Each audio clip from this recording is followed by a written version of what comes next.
Hello everyone, welcome to study wings education.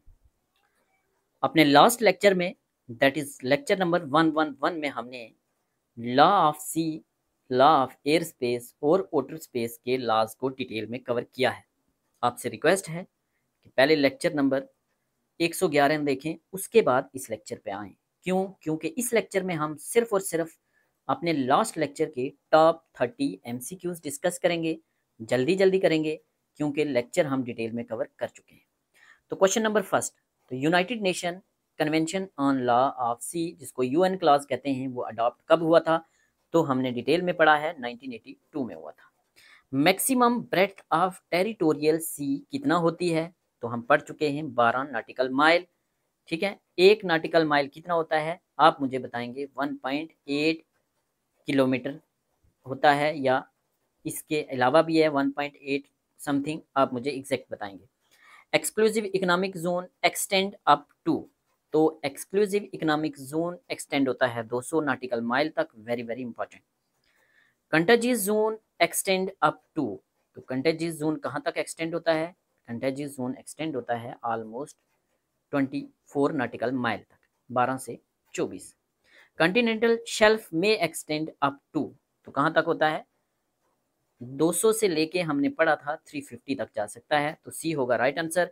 International tribunal for law of sea ITLOS is located at, very very important, ये located है Hamburg में। Hamburg कहाँ है? आप मुझे बताएंगे कमेंट सेक्शन में, हम पढ़ चुके हैं।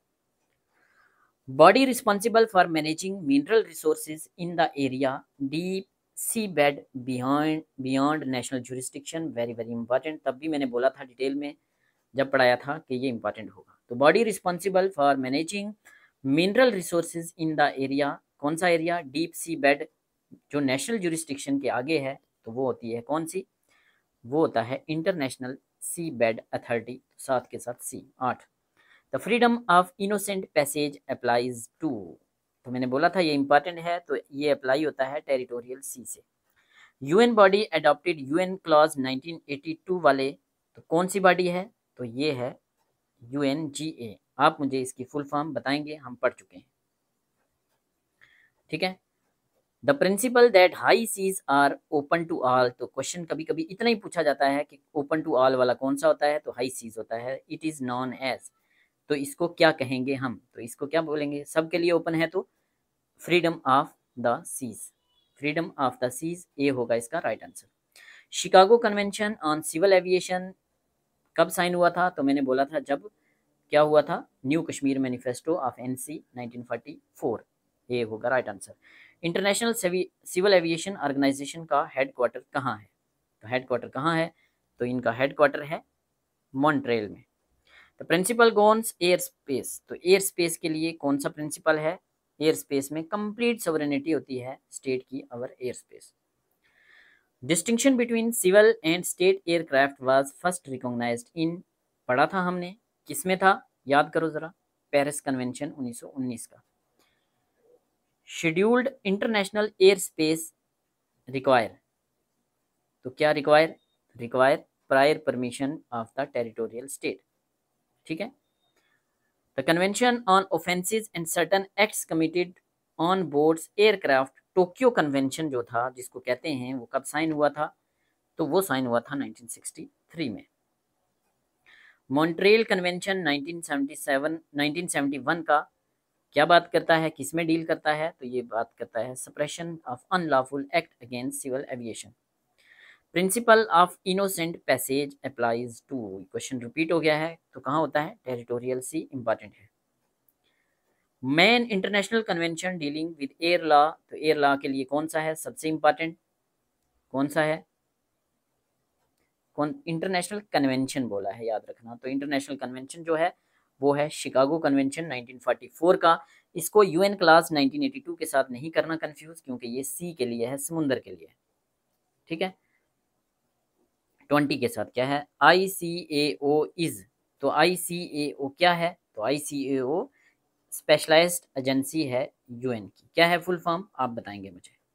Water space treaty was signed in, तो outer space treaty very very very important, मैंने तब भी बताया था 1967। Outer space is govern by the principle of, तो कौन सा प्रिंसिपल होता है? वाटर स्पेस सबके लिए है।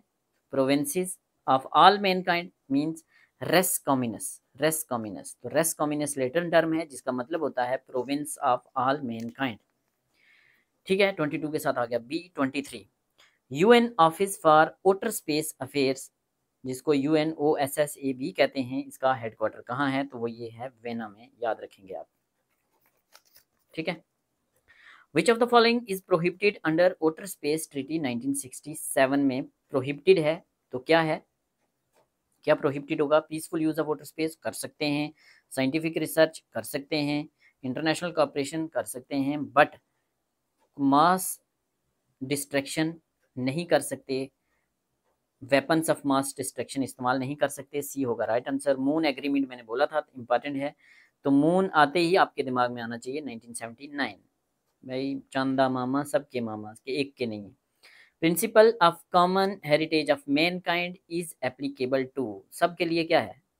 किसके लिए है ये? चांद के लिए बोला गया था ना, तो चांद किस में है? वाटर स्पेस में, तो बी होगा right answer. Which of the following countries have not rectified moon agreement, किसने नहीं किया? मैंने बोला था सब ने नहीं किया, तो किसने नहीं किया? यूएसए ने नहीं किया, बाकी ने किया है। लाइबिलिटी कन्वेंशन 1972 का है, क्या बात करता है? प्रोवाइड्स क्रिमिनल लाइबिलिटी नहीं, state liability for damage caused by air space में जो भी आप डैमेज करोगे तो आप लाइबल हो, उसकी भरपाई करनी होगी। रेस्क्यू एग्रीमेंट 1968 का क्या बात करता है? तो जो हमारे एस्ट्रोनॉट अगर वहाँ फंस जाते हैं तो उनको रेस्क्यू करने की बात करता है, rescue of astronaut. Which UN body primary deal with water space law, water space law के लिए कौन सी बॉडी है? तो कौन सी है?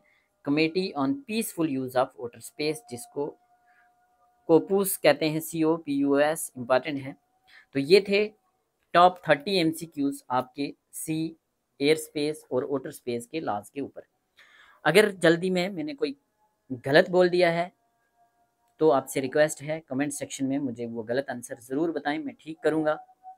थोड़ा जल्दी जल्दी में किया, कुछ ऐसे थका थका था, तो दोनों लेक्चर साथ साथ में रिकॉर्ड कर लिए मैंने, तो इसलिए जल्दी हो सकता है। आपसे रिक्वेस्ट है स्लो करके आराम से सुने, ठीक है।